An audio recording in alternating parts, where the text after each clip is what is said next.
Initially, when I was diagnosed, I'd say the first couple weeks I was, going through the crying and all of those shock, all of those feelings, anger, bitterness, you name it, right? All those complex emotions. But then all of a sudden, like I just kind of numbed everything. And I say I put my armor on. Um, and I just was kind of looking at just get me to the finish line, like physically, let me get through this and I'll deal with everything else after.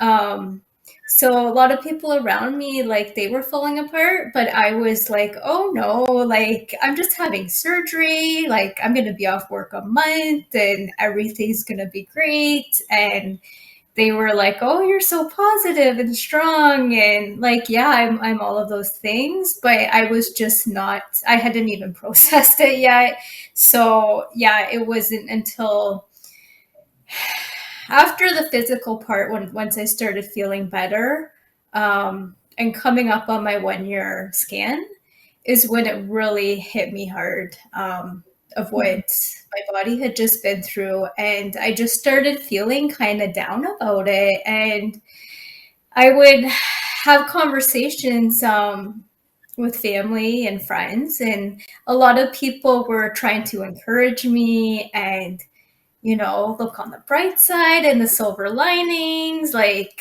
at least you didn't have to do chemo and you're here and be grateful and all of these things, which, yeah, I'm grateful. And at the same time, I also had cancer, which, yeah, in the grand scheme of things, it could have been a lot worse, but it's still a really huge thing that happened to me. And I needed the space to be able to kind of safely express all of those emotions that I hadn't really allowed myself to feel and to release yet.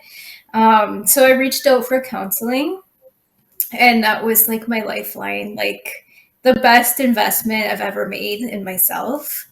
And it was also during the pandemic. I had just started feeling better and was going to go back to work, and was so excited to just live a normal life again. And like a couple weeks before I was headed back to work, we were in a lockdown. So there was just a lot of layers of things that I was dealing with.